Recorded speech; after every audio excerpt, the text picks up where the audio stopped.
Hello, good day. Welcome to our recorded discussion or video discussion for Module 10. Today, I want to give you a heads up about what we'll be covering so you have plenty of time to prepare for our upcoming activities.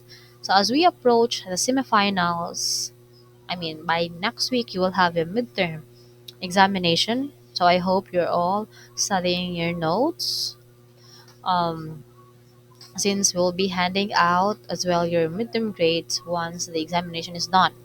So as we approach the semifinals, we'll be focusing on just two modules, and this is the first one. So since we're done as well with the coverage for midterm, let's just make use of our time. That way you will have a spare time throughout the semifinal period.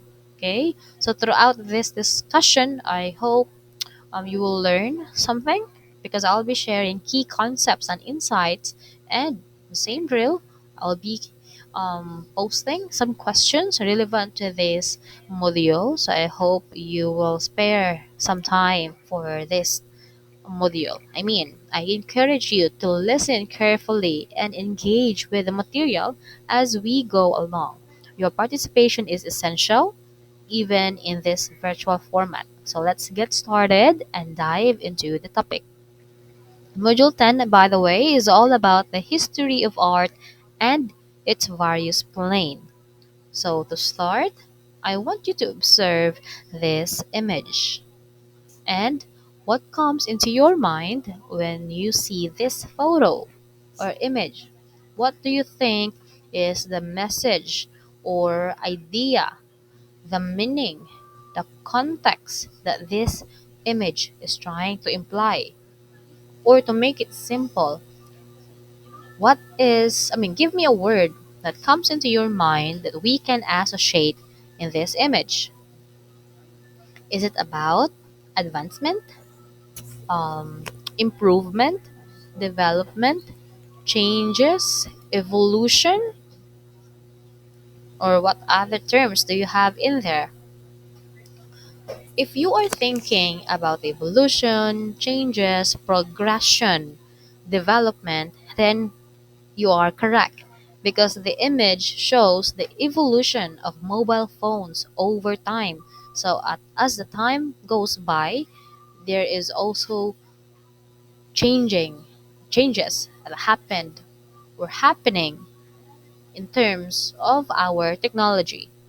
The phones range from a basic style phone to a modern smartphone. We actually have right now the iPhone 16, Poco, um, Pixel, so on and so forth. So there is already a lot of development happened when you just talk about our mobile phones. This image is a manifestation of the progression or the changes that we cannot stop. This progression highlights the significant advancement in technology and design that have occurred in the mobile phone industry. Mobile phone is a form of art. It is not painting, it is not drawing or sculpting, but it is an art in a sense that it is created by a man with goodness in it. It is unique, it is worthwhile, and then um, it is art in the technological sense. There is art in it. Okay, so um, technology and its design have changed significantly over time. So this image suggests the increasing importance of mobile devices in our daily lives, like how we rely on it most of the time, from a regular phone to a phone with a radio, to a phone with a camera, to a phone with everything is possible you can do with it. The image suggests that mobile phones have become essential tools for us for survival or for communication, information access, and entertainment. The same thing in art. Since we're talking here about the history. There is also changes that is happening or that happened in art. There are things that was altered, There are things that are um, evolving in art, and this is a great manifestation of of the evolution of art, which is the smartphones. Smartphones are a form of art or a product of art. Okay, I believe I mentioned or we already discussed last time that in module 1 that art is an expression and art is subjective. When we say expression, it is our psychological and emotional state wherein, it is referring to our psychological and emotional state that we inevitably or we tend to um, exude or we tend to bub out or to release what is inside us. That is expression. We use art just to communicate our ideas, our emotions, our feelings, our mood, or whatever that you have within you. So you use art to do it. Like you do dancing because you want to express your love of dancing. You want to express your appreciation of the environment. So you do it through dancing, which is a form of art. And at the same time, art is subjective. It means it depends on how we view, how we understand, how we treat art. It depends to you. It depends on certain it depends on a certain individual. It doesn't mean on how I see art is the same with how you see it. Maybe it's a coincidence. Maybe we have identical thought, but how you treat art or appreciate art is subjective. It is not objective. Okay? But the question here, art if art is an expression, a way of communicating our ideas and emotion, and it is subjective because we use it the way we understand it, then why does time affect and modify art? In what way do you think time affects and modifies our art? Okay, I want you to access the link that I've um, pasted here in my screen. In my slide. This is a Google form link, the same drill as you all know. And I want you to type down your idea with regards to why time affect and modify art. Yes, time does really affect and modify art, but why? I want to know your ideas, so kindly type it down on the Google form link that I provided. This will also serve as your attendance and your offline participation for this module. Okay? So why does time affect and modify art? I hope you're not using ChatGPT. I will definitely know when I see one. So you need to make sure you are expressing your own idea. You can use vernacular. Don't be afraid. We're not an English class. Right? Going back, art is an expression as basically defined by many. This is um, our medium or tool to express our idea. That's why it is a form of expression. But why do you think time affect and modify art? To give you a hint of it, our expression alters for survival. It means as the time goes by, our needs, our wants will eventually change as we grow old in order for us to survive. Let's say, for example, when you were still young, like you're still a baby or a toddler, you need breastfeeding, milk, the nurture of your parents, a good environment, so on and so forth. The necessary things that you needed, the necessary things that you wanted on that certain stage of your age, of your life. I'm sorry. Now, as the time goes by, you become a teen, you become an adult. I am sure you no longer need the breastfeeding, the milk from your mom, or the milk itself. You no longer need that in a daily basis. You no longer need the care 24/7 of your parents just for you to survive daily. You no longer need to require a good environment just for you to build or grow holistically.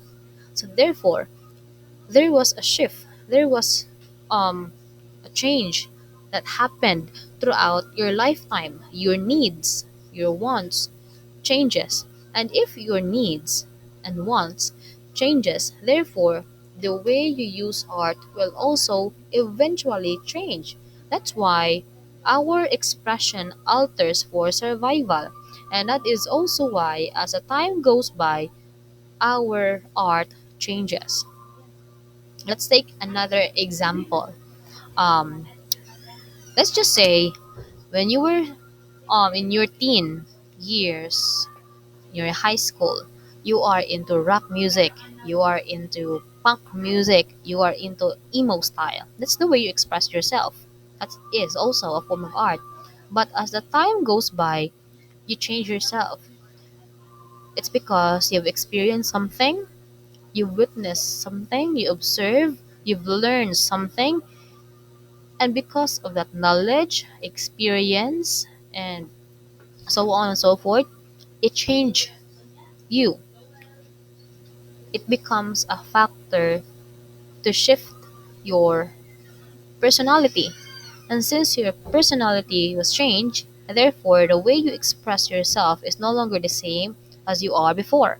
So maybe you're now into beanie song, K-pop song, Chinese song, or whatever type of song that you're in right now. So the way you use art to express yourself was changed. And that is what it meant by expression alters for survival. Okay? Again, the bottom line is that an expression of art varies and changes because time changes and individuals, us, need to adapt to such changing time for means of survival. So this is the reason that art was also changed. Okay? Art changed because the human being changed. The human being changed because we need to adapt to our environment. We need to adapt to our um, changing times. Okay? That is the reason why there is a history of art. It evolves from a seed to a homegrown tree. I hope you get the point. So let's proceed. Although there was changes that happened, there are a lot of changes happened in art, but we can still enumerate them in history because history is the sole witness of everything that evolves in this planet as a returning saga. Again, history is the sole witness of everything that evolves in this planet as a returning saga. What do you think? Sa may pasabot ani? What does it mean by this statement? What does history is the sole witness of everything that evolves in this planet means? Okay? You have to think of it. If you're thinking that history is the witness or like the storyteller that records all the changes and events that happened over time, then you got the right point. Because when we say the sole witness, it means history is the only one who had observed what happened throughout the evolution of art. This means that history is like a storyteller that records everything that happened or anything that changed with regards to art. History as a witness, it means it keeps track of everything that has happened in the past, from the rise and fall of the civilization to the modern times. When we say evolving, this refers to how life, culture, and society change and develop over time. So nothing stays the same, everything evolves. The same thing with art. Okay? In simple terms, history tells us the story of how our world has changed, and it reminds us that many of the challenges and experiences we face today have been seen before. And the only witness for that is history. That's why, as I mentioned earlier, when you were still young, maybe you like black. Maybe you have the I mean you love the dark colors. But let's just put into the situation that maybe there's something happened to you, you have experienced something, you've learned something that makes you hate black or dark colors. So that's why it changes your preferences, it changes the way you see colors. Now you no longer want black and you want lighter colors. So there was a shift, there was changes, and um, the only witness for that change is history. And history is the only one that can discuss, that can explain, that can record, that can tell us what really happened, what it was before it changed from what it is today. Okay? So with that, in this module, since I hope you get my point in the earlier introduction, but this time let's proceed to the main topic for module 10. In this module, we have six topics to discuss. Number one, the various planes. Number two, the history of art. Number three, the issues across time. Number four, abstract art. Number five, installation art. And number six, different planes. Let's have the number one, the various planes of arts. When we say plane, it is the visual appearance of an artwork. It is the stimulus that solicits our response, a surface area within space or a flat surface. So you just need to bear in your mind that when we say plane, plane, it's flat. It's pantay siya. It's a flat surface.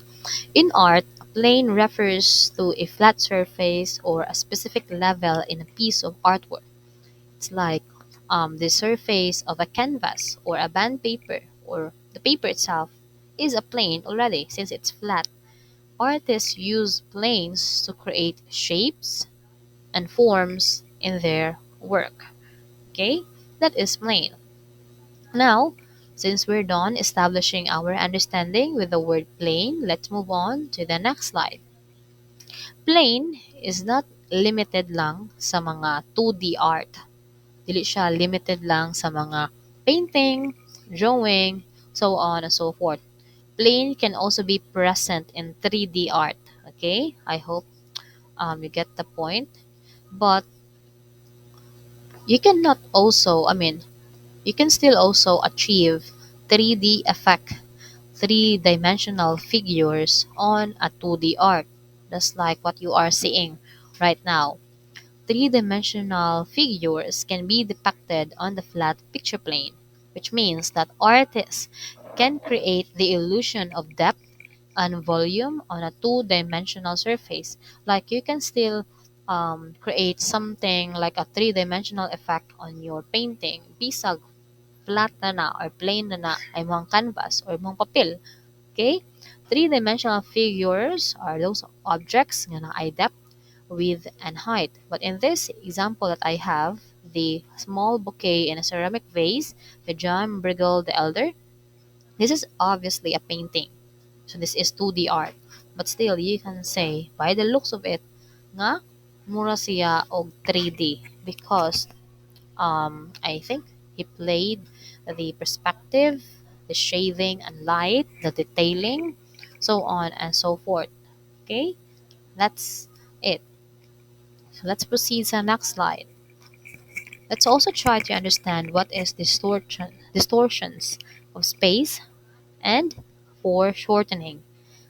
As stated here, it is a method of presenting foreshortened geometry systematically on plane surface. I'm sorry, on a plane surface. Nasiya. Foreshortening is a technique used to create the illusion that an object has depth. Like, for example, this painting, Christ the Morning for the Dead Christ. Christ, the Morning over the Dead Christ by Andrea Montana. So, this is a flat surface. Canvas is a flat surface, or bond paper is a flat surface. So, I believe that most of us, mga dili kayo mga kuan nga mga artists, we will encounter some difficulties in how we can project that something is inclining, something is declining, that something is naa siya padong naa siya something like an illusion that there is something like you lean on ingana, like for example ani nga painting, di ba? Naghigda si Jesus Christ. So ikaw as a normal artist, maybe like when I say normal, like mga beginner pa, maybe imong ipita na is mura na siya gabarog just to show nga higda siya. But if kami ang motan-aw ana imong gibuhat, dili may ka imagine o dili may ka sabot nga nagkuan di na may ka project ba nga naghigda day siya kay para namo since you've just put it down in a plain surface or a flat surface, then puro ra siya nagbarog. Sa mo ang dating, ana. Okay? So that is where foreshortening and distortion comes in. Kung miingon tag distortion, like imo i-distort, it is referring sa imong pag-usab sa proportion and relationship of objects within a composition to create specific effect or perspective. Like, kung miingon tag distortion, imong i-distort, imong iusab ang gadakon sa usa ka part sa subject. Like aning naa sa painting, ang ulo niya is mas gamay pa sa tiil. So mas didako ang tiil para it gives us the emphasis na ang tiil naa sa duol sa tuang point of view. Ug kung sa kuan para sa salida pa mas duol sa kamera. But since nasa layo ang kuan ulo, then that's why the artist gave it a smaller head than the usual. Make sense? So the artist may stretch or iyang i-compress ang certain parts sa subject para i-guide ato ang mata kung unsa iyang nga effect ang ihang gustong ipaabot. Okay? It will make the foreground object larger while shrinking the background objects that can enhance the sense of space. I mean, kung unsa toong naa sa duol, mao to iyang padakon. That's the foreground. While katong naa sa luyo, iyang paggamyon. That is the background. That way, we will achieve the effect nga ni padung siya mo inclined. That is distortion. Okay? And when we say foreshortening, it is a technique used to depict an object or figure in a picture in a way nga it will makes it appear to recede onto space.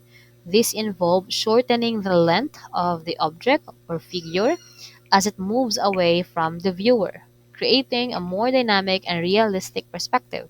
So for example, ang artist, magpaint siya sa kamot, reaching out towards the viewer. So, example, naa ka sa kanang well or naa ka sa usa ka bangag, 'di ba? Kung duol ni ka sa camera, mas dako imong kamot kaysa sa imong ulo.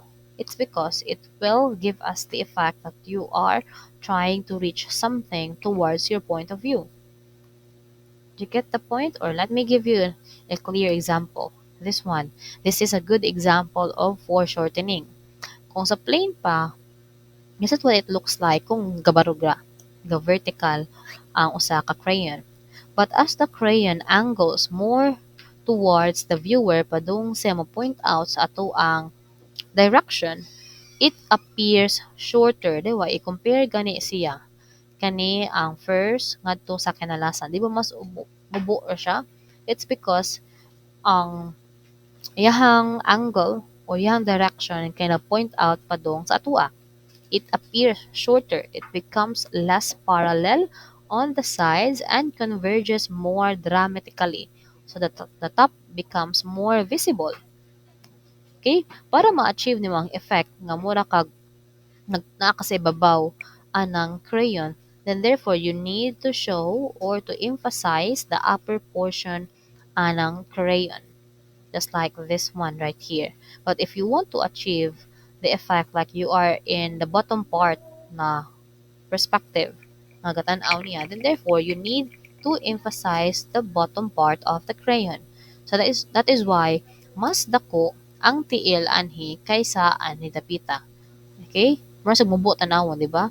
It's because this is to show that naghigda siya. Kaya kung dili niya ingani on pagbutaw, mag-antanon na to, gamay kaayo nga tao. Gamay kayo og tiil. Okay? Now let's proceed sa color field painting. Nawagtang or kuan ang example. So color field painting, it is a use of flat, solid color spread across or stained into the canvas. That is color field painting. It's like more on an abstract ang color field painting. It's like it is called like a color is freed from objective context and becomes the subject in itself. Like kanagay mag-paint lang ka sa bag paper. Usa ra ka color gamiton. That is already an example of color field painting. Imong gigamit ang color as the object, as the main subject itself. Wala lang siya nimo gigamit as a way para mahimo ang porma kung saan porma imong i-paint. Again, if nakanumdo mo sa ato ang module 3, we have the three components of art, the subject, form, and content. So, ang form sa kuan o sa ka-painting, it involves the use of colors. But if we will look at it in a color field painting, ang color anhi dili lang siya mahimong form, but at the same time it will become the subject itself. Okay, that's the color field painting. So, mo na siya example di ay. Mo siya, puro sila colors yung makita. No necessary subjects to identify or objects to identify because the main subject itself is the color. That's color field theory or the color field painting. Next, we have the Cézanne, Paul Cézanne, post-impressionism artist. So Cézanne's post-impressionism or the Paul Cézanne, he used heavy brush strokes, used planes to form complex fields. Somewhat duol-duol lang siya sa post-impressionism. Kaya ang post-impressionism, the same manner lang siya, but ginagmay gani. Like, mas refined pa ang iyahang brush na gamiton. Makita dyan ni mga naay blending. But this one, kay wala organic pataka-taka lang o patal-patal ang nahitabo ani, but still this is an art, and this is the kind of art that Paul Cézanne do. He is a post-impressionist artist. Next, we have the linear perspective. It depicts 3D space on a 2D picture plane, just like this one kaning example. Diba? It is a system of creating an illusion of depth on a flat surface. So, although papel na imong gidrawingan, man paper baron, ma-achieve gyapon nimo ang 3D effect if you will do it this way. This is a drawing technique that gives the illusion of depth. Like, tangan mo siya og kanang padung gamay nga part niya ang tubangan o ang kanang nasa duol nato mas dako siya kung i-compare ngadto sa iyang pikas nga end. It tricks our eyes into believing that the picture in front of us is actually 3D, nga dili 2D. But kung imo siyang hikapon, it is literally 2D. Okay? Diba? Binahe aning square, aning mga triangle, the objects that are farther away from us appear smaller. So we draw them smaller to create the illusion of space and distance. So that's it. So question number 2, let's go back to your Google form. What do you think is this question referring to? It is the flat surface of an artwork. Unsa may tawag ato? So kindly type it down there sa Google form. Now let's move on to the history of art. The history of art is very long. There's a lot to discuss, and um, we will not going to talk more about it, but instead I'll just going to leave you an activity, um, bahin ato niya. So for now, let's proceed lang sa number 3, which is about prevailing issues depicted by art across time. Like, let's just summarize what really happened or where art originated. Okay. Okay, let's talk about the prehistoric period. I believe we already talked about this in module 1, but this is just the elaboration of this period.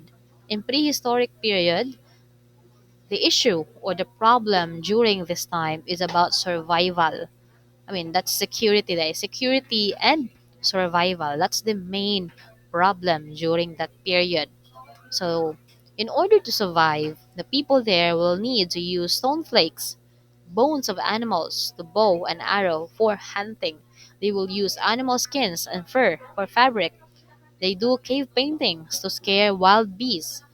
And at the same time, they pay homage for nature due to animistic belief. So that is what happened sa tuang art during the prehistoric period. People focus on basic survival needs and communicating experiences. So art often had, in prehistoric art, like cave paintings and stone carvings, it served as a way to express belief, document daily life, and connect with their spiritual practices, just for them to be secured and to survive. Okay? Next, we have the ancient period. It is the struggle for space led to attacks on territory and natural resources. As I mentioned last time, what happened during this period is it is for the power. They do art for power and authority. Kung sa prehistoric is about survival and security, ancient is about power and authority.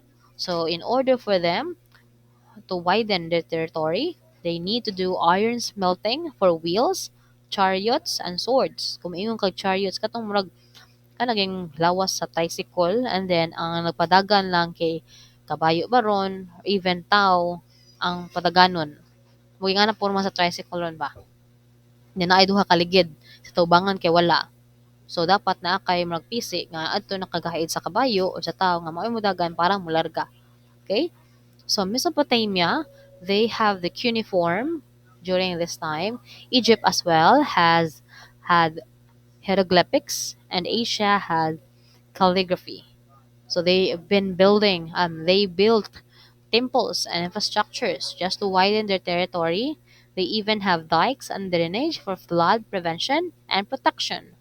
And at the same time, with regards to art, ani, not just in architecture and transportation, they also have the art of governance. Ani na nag-start sa ilaha, and it is called satrapy.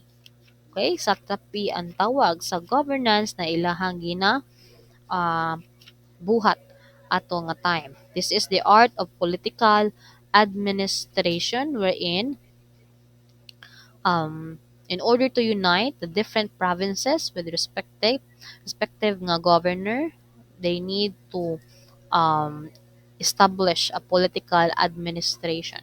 That's satrapy. Okay? Ang bottom line, in ancient period, um, it is just again about lang sa territory and power. Authority and power. Like padag-anay sa ilang teritoryo. Next, in medieval period, the power and authority is achieved through social stratification. I mentioned last time that the medieval period is about sacred and secular art. That is correct. But this time, I will add that there is also power and authority na ma-achieve lang through social stratification. Unsa man ning social stratification mao ni ang pag-divide sa mga tawo nga namalahi ang mga peasants, malahi ang mga aristocrats. Like i-divide ba ang mga pobre ug ang mga dato. So the royal family will control anak to nag-control sa kingdom and empires maoy mo kuan mo rule maoy mo duma maoy mahimong amo sa mga peasants ana. Okay? While ang church during the medieval period will remained the most stable institution. So artists during this period they use the Gothic, mga Romance, mga Doric ng architectural design, and in terms of painting, mga painting nila is mga sacred, mga secular, so on and so forth. So nga magbuhat na sila ana mga painting. That is to embellish the churches. Sila ba na pauso anang mga painting, mga artworks nga naa sa sulod sa simbahan, naa sa kisame, naa sa bongbong, ana ba na nagsugod. So the purpose nga nung naana that is to embellish the churches. Okay?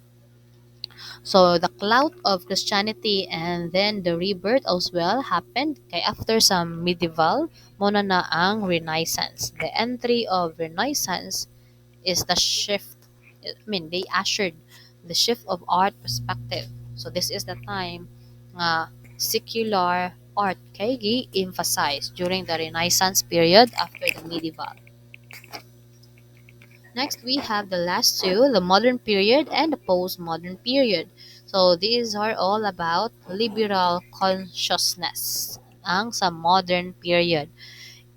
When we talk about modern period, there is a rapid industrial growth like daghan na kayo ang mga company, mga pabrika, mga like gi-urbanize nagmaayo ba which also change the lifestyle and norms sa mga tao.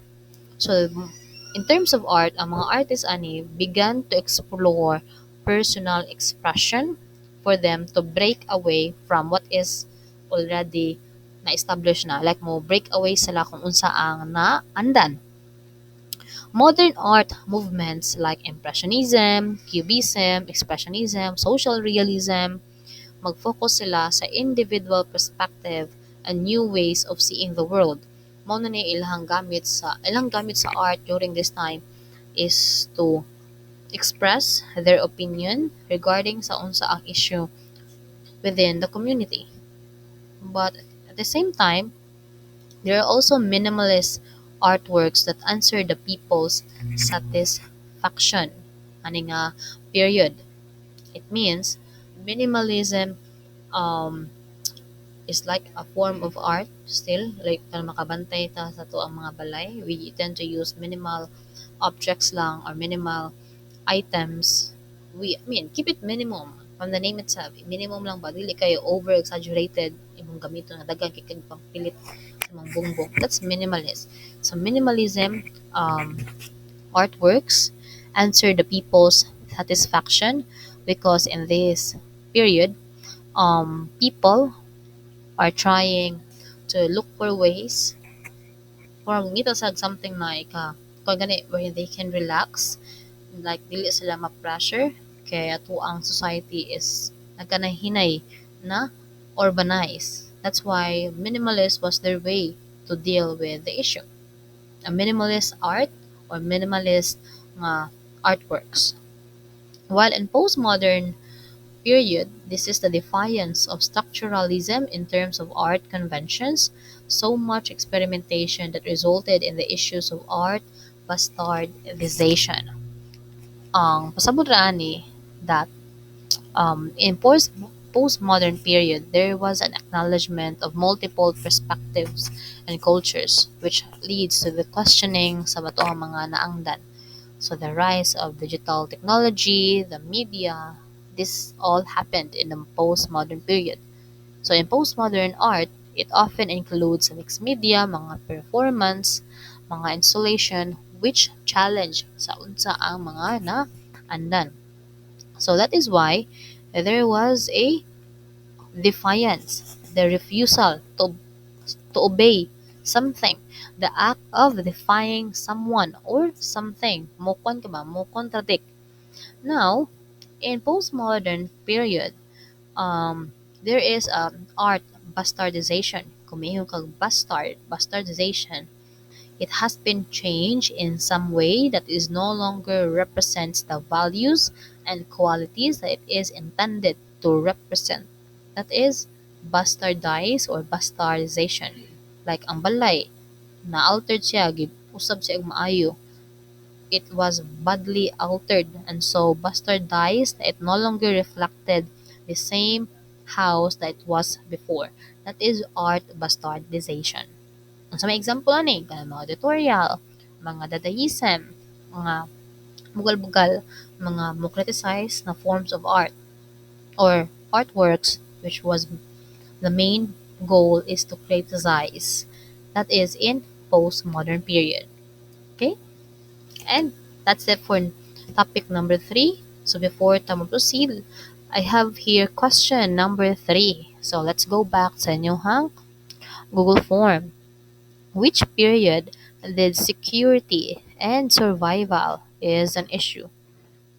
Which period did security and survival is an issue? Asa man ato? So you kindly type down your answers sa Google form. And let's proceed to number 4. Which period did security and survival is an issue? Magbalik ma. Okay, this is number 4, I think. Let me check further. Okay, basta yun nga sayop na ni. Okay, nasayop jud. So, kindly leave number 4 blank. Kay the same naman siya question sa number 3 na limot ko edit. So, blank lang or batangin na dira NA. Tangig NA sa question number 4, then proceed ka sa number 5. Now, let's talk about abstract art. So, what comes into your mind when we say abstract art? I believe familiar na mo ana. So, what is abstract art man for you?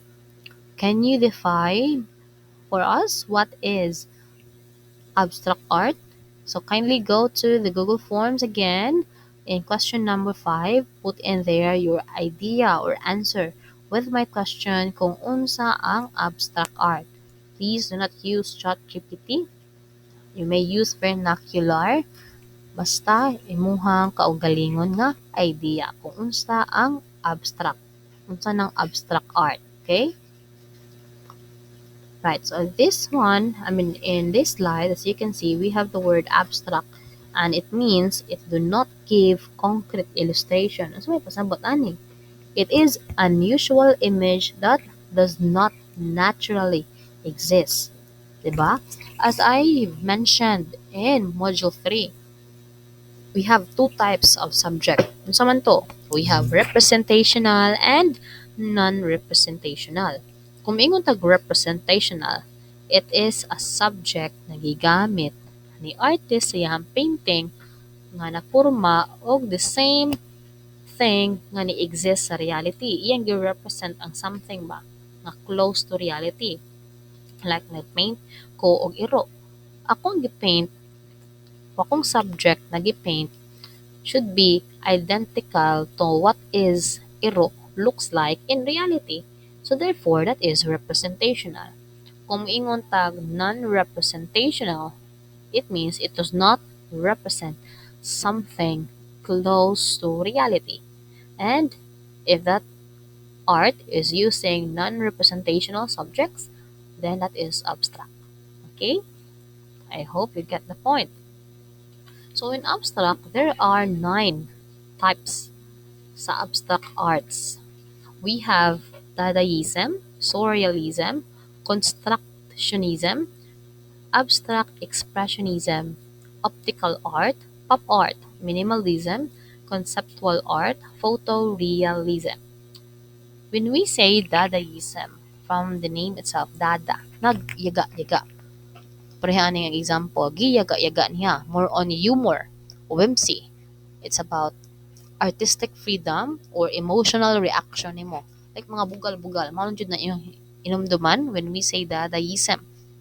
It is making fun It's like making educational infographics that details some of the elements of Dada literature. Kung yung kag Dada, it's about being absurd and nonsense, mga radical concept, mga anti-politics, mga katawanan, mga bugal-bugal, kaparehaan eh. That's Dadaism. Okay? This is considered abstract because there are times, we're not referring here sa yahang kuan ha, subject alone, but it is the concept itself. It is abstract. It is an art movement formed during the First World War and kuan, Zurich, in negative reaction to the horrors and folly of the war. The art, poetry, and performance produced by the Dada artists is often satirical and nonsensical in nature. Okay? Again, when we say Dadaism, it means yaga. Yaga. Like dada. Kanang magbugal-bugal ang bata ba? That's dada. Make sense? Prehan example. More on sa mga kuan ni siya.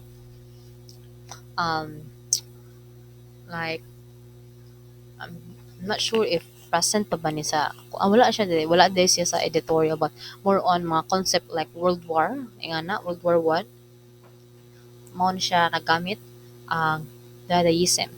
It is considered abstract because it rejects traditional artistic conventions. It rejects niya ang mga naandan nga logic in terms of art.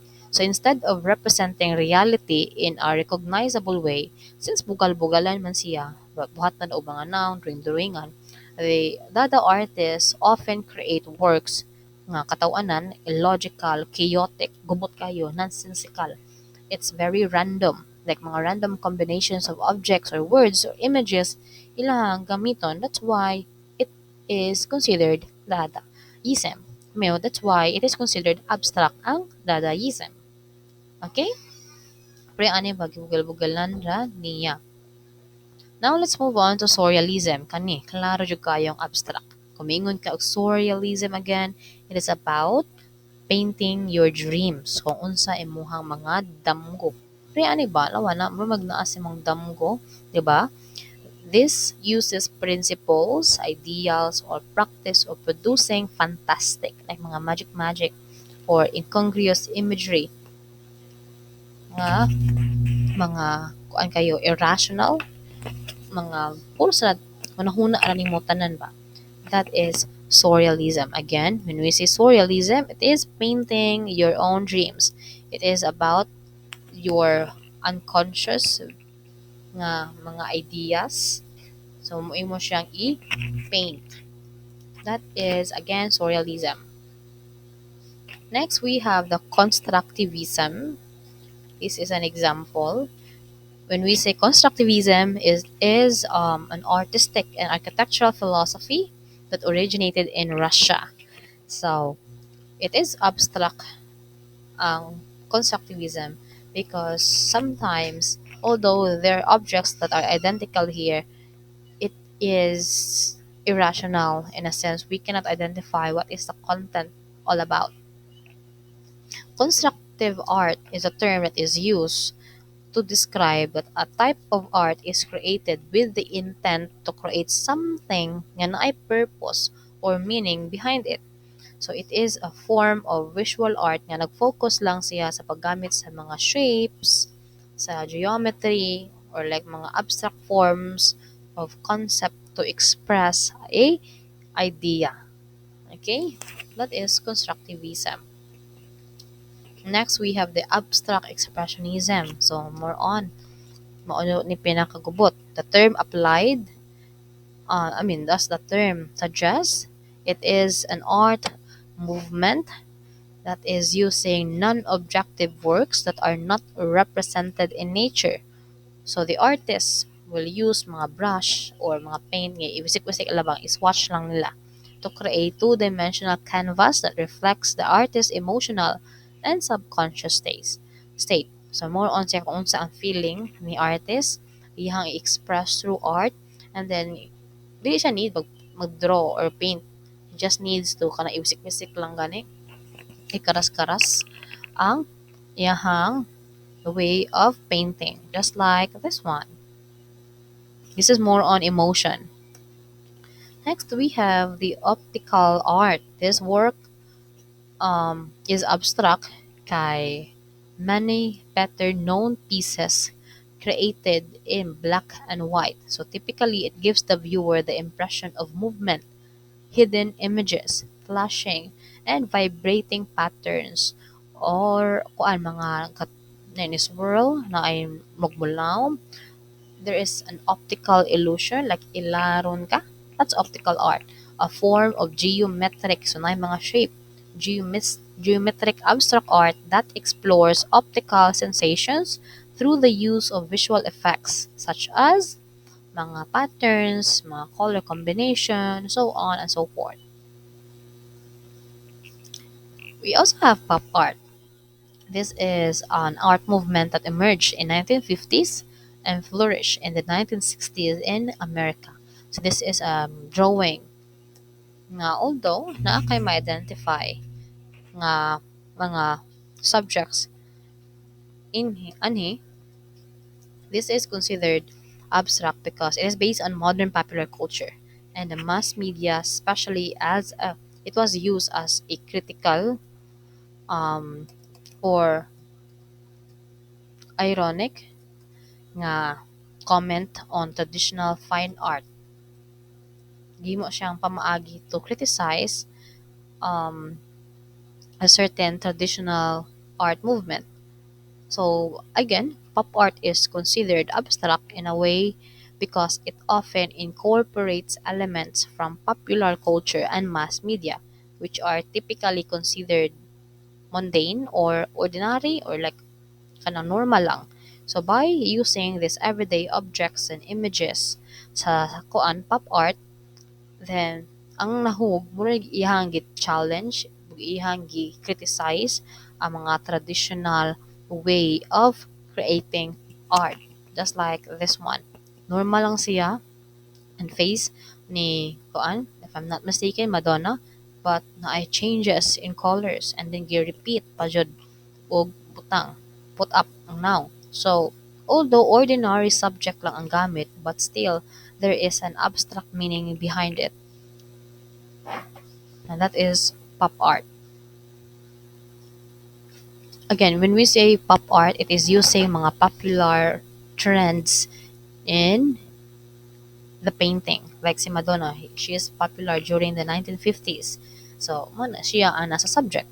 Kani ang comics or naabaray sa lida like X-Men, mo ilahang gihimong subject, but they use it as a way to criticize the traditional art. Next, we have the minimalism. So, minimalist. Mo na siya. Ang minimalism that I mentioned earlier, it is just to keep it minimum, an extreme type of abstract art that usually is depicted through simple ng mga shape, mga simple nga mga porma. So since it is very simple, gagmay ra kayo ilang elements kapang gamiton, it is like it will be too hard for us to identify what is the meaning for it because it is minimal. It is minimum ra kayo ang gigamit like painting that will show us duha lang kabadlis since it is minimal. What do you think is the meaning out of it? Then that is the reason why it is considered abstract.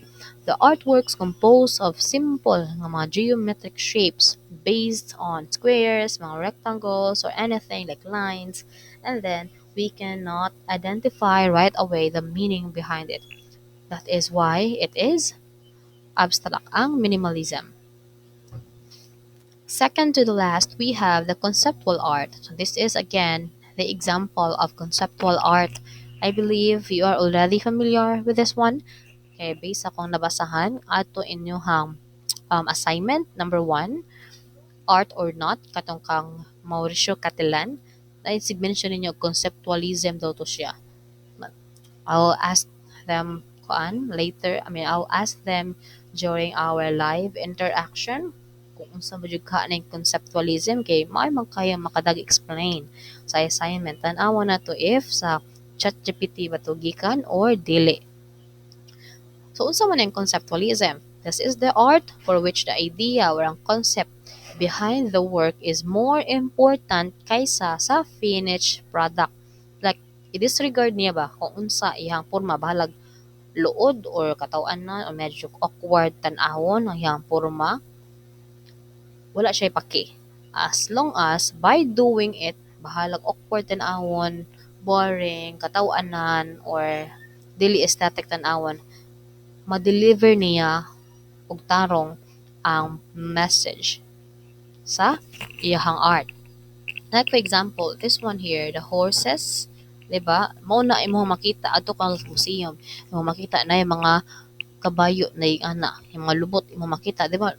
Murag kuan imong idea, imong pagsabot like it's very awkward ngano ing ana ang position sa mga kabayo. Ngano ing ana ang iyang porma, ngano lubot ang gipaduol sa imong naong. So that is conceptual art. Wala niya consider ang forma. But the important thing here is ma-deliver niya more effectively ang idea. So unsa man ang idea or meaning behind this? Ang reason daw ngano ing ana ang porma sa mga mga kabayo, because there was a certain event or like certain um, happenings. I'm not sure if that is in Russia. Like there was a tragic death of 1,000 horses who jumped into Finland. I mean, that's Finland in Finland's Lake Ladoga. You can search that on Google, Lake Ladoga, Ladoga. So sa lake daw, sa may lake, na mga kabayo ngadto nga nainom sa tubig. Since ang mga kabayo ni jump into the lake Ladoga in their attempts to escape a forest fire. Kumayon kag forest fire na ay kayo na ay nasunog. So they tried to escape by jumping it into the lake caused by the aerial bombardments. So as the horses swam across the waters of the lake, suddenly na ay frozen air nga ni kuan sila ha. Muna ni tayhop nga bugnaw kaayong hangin sa ilaha. So pag tayhop sa kusog kayo nga hangin, na froze silang tanan. Ni ice silang tanan.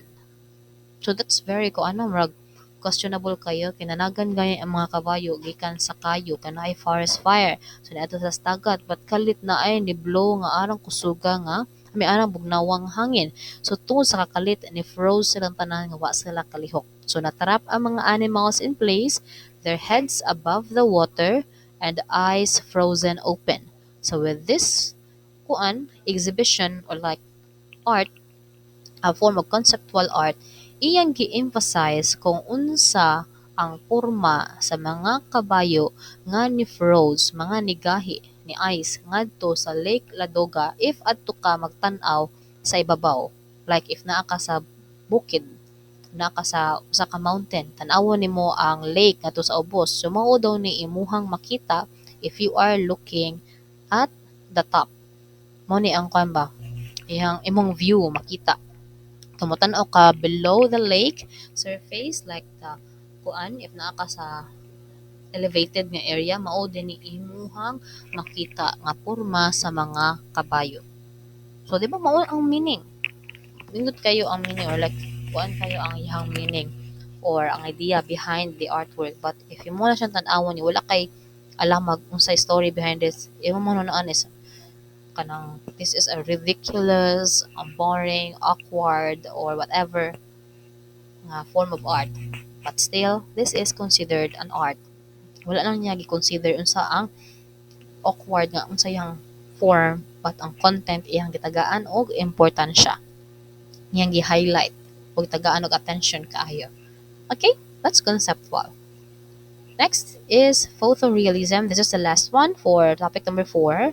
Photorealism is a genre of art that encompasses painting, drawing, and other graphic media in which an artist studies a photograph and then attempts to reproduce the image as realistically as possible in another medium. So from the name itself, it seems like mura na picture sa camera. Like imo siyang nakita you are seeing it in your own with your own eyes live. But Ang tinuod ay this is just a painting. Okay? Again, photorealism is a genre of art wherein ang artist iyang sadihan ang usa ka picture, like na ay original picture. And then, ang usa ka picture iyang i-reproduce, imong i-paint or i-draw. That's photorealism. It is not entirely considered abstract, but ang dili it is not typically considered abstract art, but there is some viewpoints that we need also to consider kung ngano natawag siya abstract. Like, it is a style of art that aims to create highly realistic images that are virtually indistinguishable from photographs. Like, di nakaka-distinguish niya ngadto sa photograph or picture. Kaya they look identical. Photorealists use meticulous techniques and attention to detail ani para makapture nila ang world o ang view, ang now, ang tinuod with incredible accuracy.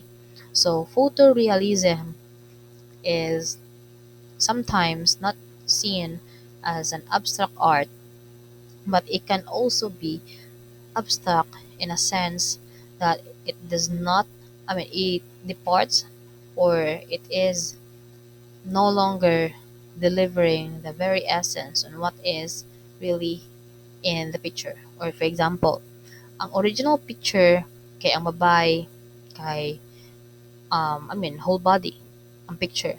But if you will do it in a photorealism manner, dili na ang tibok lawas imong i-paint, but instead the other part lang ana, like ang ulo lang, ang tiil, or any certain parts of the painting or of the picture.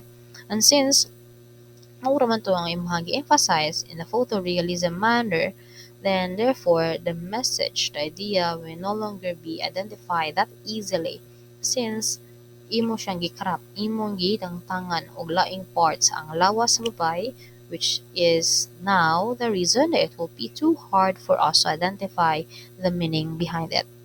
So that is photorealism. Muna yung certain aspect why sometimes it is considered abstract. Okay?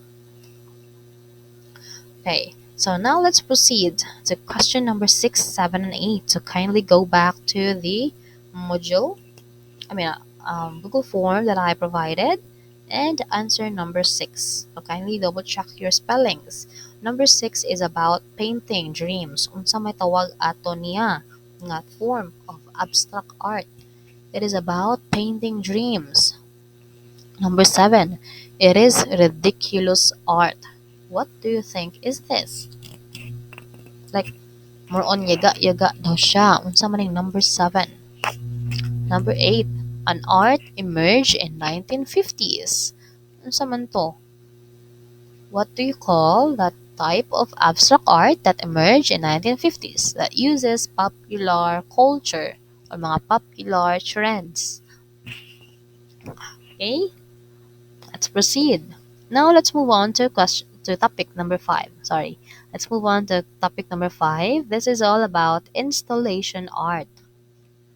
When we say installation art, it is not a painting nor architecture, but still it is art. Installation art uses pieces of materials that will be put together and installed dramatically. It is an artistic genre of 3D that is site specific.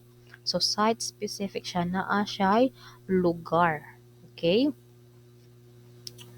Alright. So in artistic genre, it is site specific and it is also designed to transform the perception of a space. Like for this one, this is an example of installation art. Like, dili ka kaingon nga art na siya unless ang whole area iyahang na-cover. Make sense? So, like, kung tanaw lang nimo usa ka object ani kanit, tanaw nimo kani nga yellow ay dapita. Do you think it's art already? If you are trying to achieve something, then therefore you need to make sure that everything is filled with the same object. That is installation art. From the name itself, imong i-install ba? Nakagiad, nakagibutang. Okay? Dili na siya 3D art alone, dili na siya 2D art alone, but instead this is mixed media. Dili na siya visual, let's say performance, di siya literary, but mixed siya. So broad si installation art. Another example kani, nani sa may mga resort, mga pool, like sa may Pahak ba na, sa may Agos, sa Lapu-Lapu. This is, again, another installation art. So there is art in it by just installing these umbrellas. Okay? This is a contemporary art that usually creates certain locations nga mahimong kadugayan, mahimo siyang kwan ba, tourist spot like this one. So this is site specific. Ang uban kay temporary, but most of them kay permanent. And it is also as involves sensory experience, like you need to experience, I mean, in order for you to experience and appreciate the art itself, like you need to be there, imo siyang tan-awon, imo siyang hikapon, so on and so forth. Okay? This is installation art. We also have three types of installation art. Naatay body installation, land or earth installation. Number three, performance installation. When we say body installation, therefore, you as a human being is part of the art itself. Like himo kang part sa exhibit. Parehaan ng babae. That's body installation. When we say land or earth installation, like imo siyang i-install sa usa ka lugar, especially sa yuta. Like these things right here, we have the, I'm not sure say kalimut ani, kalimut ko sa pangalan ani. I think this is the white ghost. Mga kahoy ra ni sila, but if imo na siyang palayan mo siyang mga tao nga galakaw. And then naa sa kilid sa sapa gibutang. While the other one in here, mga bato ra ni with colors. And this is already considered installation art. Like from the name itself, you just need to remember, gi-install ba, gibutang. Okay? Ang ganiha, naanay involvement in mga lawas. Ang land or earth installation, gi-install nimo sa yuta or even in a specific site. This is also another example of installation art since mga bato. But I really cannot say if this is art. Kung ingon tag art, it is made by a human. But this is Stonehenge, and this is still not confirmed nga gimugna sa tao. Okay, it was created a long, long before, wherein we don't have any technology that will allow a human being to drag or to move these stones. Pareha sa pyramid ba? Inga nga sense. So, if this is made by a man, then we can consider this as installation art. But if it is not, then I cannot say this is installation art. Okay? So, let's proceed to question number 9. To kindly go back to your Google form. Number 9, what do you think is being referred in this question? It is designed to occupy an entire room or interior space that the spectator navigates in order to fully experience the work of art. Again, it is designed to occupy an entire room or interior space that the spectator navigates in order to fully experience the work of art. Unsa man siya? That's number 9. Number 10, true or false? Installation art is a visual art. Is that true or false? True or false? Installation art is a visual art.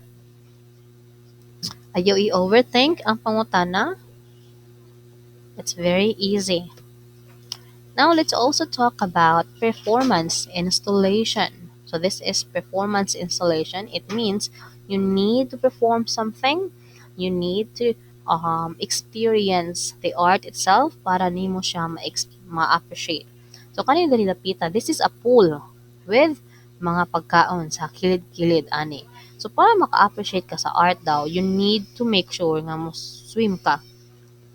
Mulangoy jud ka anhi sa pool para ma-appreciate nimo siya. And then Once nilangoy na ka, then you need as well to taste the food being prepared in there. That's installation art. Another, this one right here is a performance installation art wherein there will be dancers or like um, the owner or the artist behind this will require you to manipulate these chairs like imo na ito'y tuyok, mulingkod ka, magpitay-bitay. Like you really need to do something ba? Like get involved ka, manipulate ka sa unsa ang gi-install nila para ma-experience nimo siya. That's performance art. I mean, performance installation art. Okay? Or even na po yung mga performance anhe. Like, birahon nila ang, like, mamanayaw. Na manayaw nga kuan. And then, you need to join them. Like, naa sila birahon nga audience throughout the performance. That's performance installation art. Okay? Now, let's move on to number 6. This is the last part of Module 10. The different planes. So, number one, semiotic plane. It is the study of science. Different planes of art can be best exemplified by analyzing unsa jud siya. Okay? Like, imong studihan ang usa ka art by using these four. Pwede nimo siya gamiton by A, semiotic plane, the study of science. Like, imong tan-awon ang mga icon, ang mga picture, ang mga symbol, na maoy mohatag nimo og hint or clue kung unsa siya bahin. Like, what do the symbols used represent? Why are such symbols used? That's semiotic. Kung mayroon kag iconic, it basically includes the choice of subject which may bear social or political implications. Like for example, ang bahay kubo, this will imply the farmer's humble economic status with limited income. So it aims to answer kung unsa ang main topic sa artwork. Unsa man ang artwork all about? What is the issue and trend na iyang gipang point out? That's iconic. Now, number 3, contextual plane. It draws a dialogic relationship between art and society. The viewer draws out a dialogic relationship of art and society in a sense nga ang art mahimong source of energy and vitality gikan sa society and return it as a force or a certain cognitive force or something that will trigger the community to change something on what is going on. Like again, balik ta sa bahay kubo. The context of bahay kubo represents the artist's experience as a son or a daughter of a farmer. So contextual plane also represents the context of powerlessness, simplicity, and resilience. Kung sa letter A, semiotic plane, ang bahay kubo nag-represent sa image sa typical house of farmer sa rural area. Imo lang sa gitanaw unsa yang symbol, unsa yang represent. Now sa iconic imo siyang gi-check na unsa ang main topic, unsa ang artwork all about. Since naa may bahay kubo which implies nga pobre, limited ng income, humble economic status lang ang mga farmer. Now in contextual plane, you will check if what message does the artwork gives. Again, sa semiotic, imong itan-aw ang symbol. Ano na ay mga symbol ngani, unsa man ang symbol. Sa iconic, imong i-check unsa ang artwork all about, unsay main topic. But this time, sa contextual, imong i-check what message does the artwork gives to the viewers. Unsa man ang iyahang message, unsa man ang iyang emotion or societal contribution sa tua. Maybe naasay gipasabot nga na problema sa palibot that we need to take an action. So it is referring something out from the community. That's contextual. And when we say axiological, this has something to do with analyzing the value and its entire being and connection to the viewers. Like balik ta sa bahay kubo. We analyze the values of a work the structure of bahay kubo which is designed to meet the tropical weather conditions sa Philippines. Para dili alam mo, o, di po kayo tunaw. So, the aesthetic color, the texture, the shape, will match the environment's available resources. So, ang paggamit nato sa dried kogon nga grass, ang mga vines, will also reflect the brown color of the land. With that being said, ang aim sa archaeological plane is to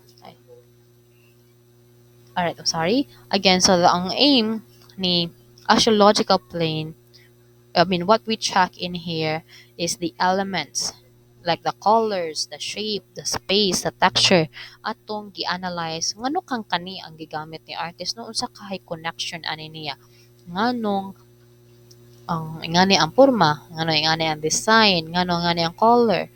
We will check if the artwork is biased pa siya, naa ba siya religion nga gitipek, naa ba siya gender, or anything.